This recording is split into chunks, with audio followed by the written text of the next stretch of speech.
¿Sabías que las closures son un concepto de JavaScript que se utiliza a menudo, pero a la vez es algo invisible? Bueno, en esta clase te voy a explicar cuál es el concepto de closure, cuál es su importancia en JavaScript. Empecemos. Bueno, primeramente, empecemos con un ejemplo sencillo, o mejor aún, con el concepto de closure. Un closure es una función que tiene acceso a variables fuera de su contexto o fuera del scope de la función. Esta función puede guardar o puede recordar a esas variables para luego modificarlas. A pesar de que estas variables ya hayan terminado dentro de su propia scope, estas variables podrán ser recordadas dentro de estas funciones, dentro de las closure. ¿Ok? Veamos un ejemplo. Declaremos una variable a, por ejemplo, igual a 0, y pongamos una función sumar, por ejemplo, como argumento le pasamos b y imprimimos a. En este caso, esta parte del código ya cumple con el concepto de closure.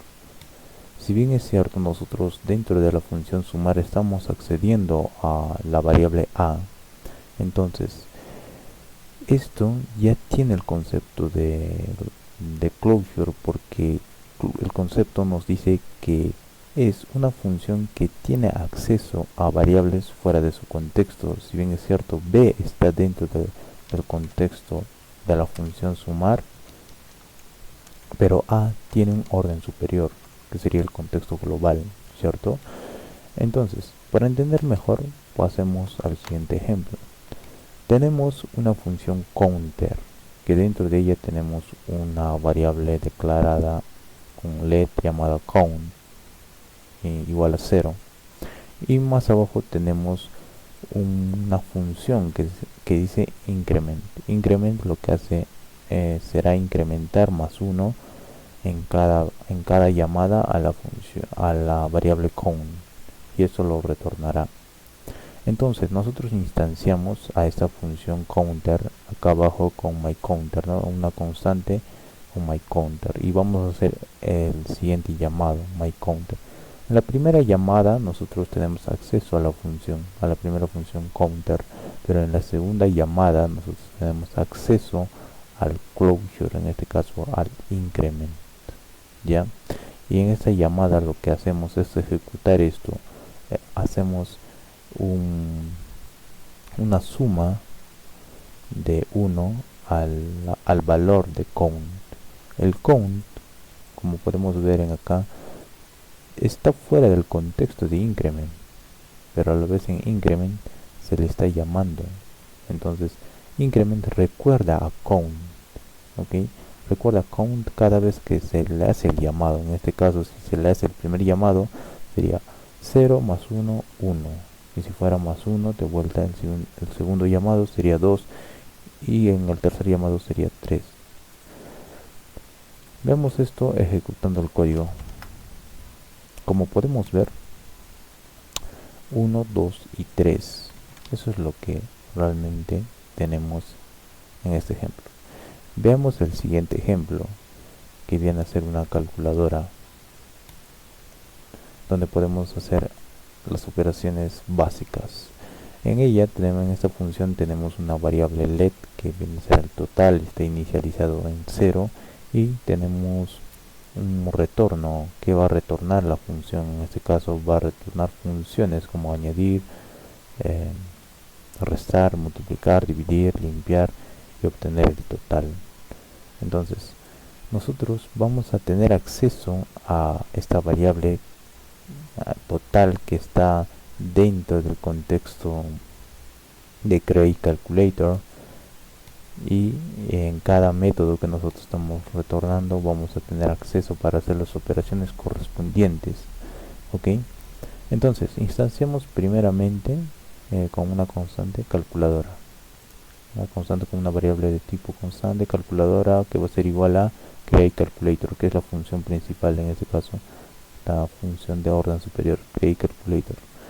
Y una vez ya tengamos instanciado esto, vamos a llamar a los diferentes métodos que tiene esto, ¿no? Que está retornando en este caso añadir 10. Si llamamos añadir 10, quiere decir que como argumento le vamos a pasar 10. Entonces tenemos 10 y le va a hacer la suma al total. Entonces 10 más 0 sería igual a 10. Entonces retornaría el valor de 10 acá. Lo esperado sería que retorne 10. Y si volvemos a hacer la llamada a esta función, añádeme otros 10, sería ya como guarda ya el contexto de la variable acá, el total ya vendría a ser 10. Entonces más 10 sería 20. Y acá le decimos que me reste 10. Entonces, como recordemos que guarda también el contexto en contexto global de esta función, entonces sería del total que ya teníamos 20 menos 10 sería igual a 10. Y esto si lo multiplicamos por 2 sería 10 por 2, 20. 20 entre 4 sería 5. Y por último llamamos a la función limpiar, en este caso donde decimos que el total va a ser igual a 0. Y eso son los resultados que nosotros esperamos cuando ejecutemos este ejemplo de acá. Vamos a ponerlo a ejecutar. Efectivamente tenemos 10, la suma, otra suma 20, la resta a 10, la multiplicación por 2 en este caso, el 2 acá, vamos acá, le multiplicamos el número por el argumento que le estamos poniendo por 2, ¿no? 10 por 2, 20, luego lo dividimos entre 5 acá, el total que sería 20 entre 5 sería entre 4 en este caso, que sería 5, y por último limpiamos el total, y con eso ya tendríamos esto.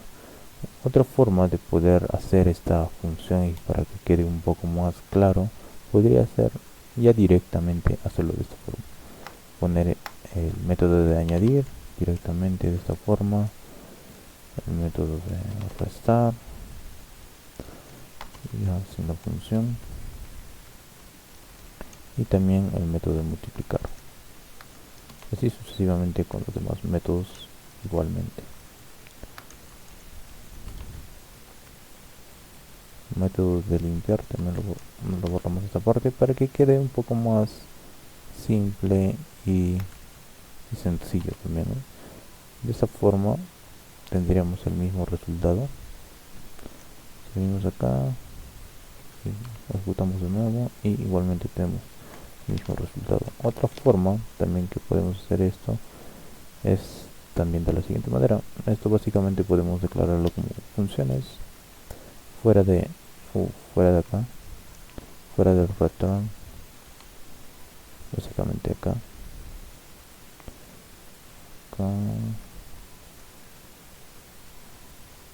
donde está, ya vamos a utilizar esto y lo vamos a poner como funciones normales, ¿no? Dentro de acá, dentro de la función global que es calculator. Ya cuando ya tenemos estos, nosotros lo que vamos a hacer es básicamente retornarlo como sus respectivos nombres: add, luego sería subtract, luego sería multiply, divide, clear y get total, ¿no? Esas son las funciones que nosotros estamos utilizando, y con eso ya debería ser otra forma en cómo nosotros podríamos resolver este ejercicio y tenemos los mismos resultados. Bueno, pasemos al siguiente ejemplo. Seguimos hablando del concepto de closures. Entonces acá tenemos la siguiente función que nos dice create increment, y bueno, básicamente acá lo que nos dice es que es algo interesante, ¿no? Porque básicamente tenemos como el ejemplo superior que en la parte superior ya hemos visto, es parecido. Nos dice que esta función tiene una variable count igual a 0 y dentro de ello tiene una función, ¿no? Tiene una función que va a sumar más 1 en cada llamada. Entonces nos dice que también hay otra variable que es count. En este caso lo que quiere es imprimir, ¿no?, cuál es el valor de count, y a la vez hay otra función llamada log, que básicamente va a imprimir el mensaje y está retornando lo que son las dos funciones que están dentro de esta función, que es increment y log. Y lo que nos pide es básicamente, acá ya lo está instanciando, es el resultado que va a tener log una vez ejecutado todo ello. Básicamente acá tenemos que hacer el análisis. Si llamamos acá increment, ¿no?, y ya instanciamos acá increment, hacemos la primera llamada y recordemos que en closure tenemos acceso, ¿no?, a la variable global. Entonces tenemos acceso a count más 1 sería 1. En el siguiente caso sería más 1 sería 2, y en este caso sería más 1 también, 3. Y luego nos piden cuál será el valor del log. El log, recordamos que es lo que hace, es imprimir el mensaje. El mensaje que es igual a count is y al valor de count, ¿no? ¿Y cuál es el valor de count? Es 3. No, no es 3. En este caso, recordemos, cuando nosotros llamamos al create increment, esa parte del código del mensaje ya está ejecutada, o sea, ya está corrida, se puede decir, ¿no? En ese sentido, cuando en la primera iteración esto ya corrió, en ese sentido nosotros podemos decir que el valor de count ha sido el de anterior, el 0, o sea, el inicial. Vamos a hacer la ejecución de eso y efectivamente count sigue siendo 0.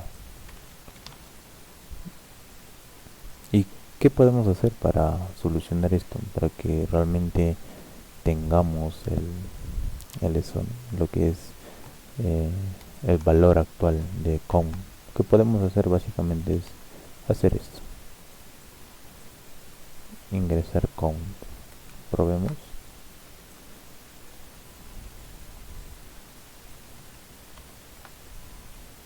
Ahora sí, como podemos ver, ya el valor de count es igual a 3. Es igual a 3. Ok. Y por último tenemos el último ejemplo, que viene a ser una función de tipo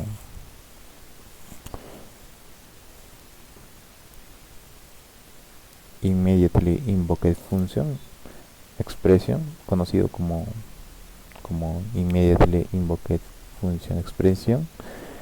Y bueno, básicamente lo que hace es ejecutarse ni bien se declara la función. Ya. Y acá tenemos immediate a, que tiene como argumento a, luego dentro de ello tiene una función immediate b, nos dice qué es lo que va a salir impreso, ¿no?, en la consola. Básicamente en este tipo de funciones le pasamos inmediatamente lo que es el parámetro a esta función, a immediate a, que sería el valor de 0. Ya.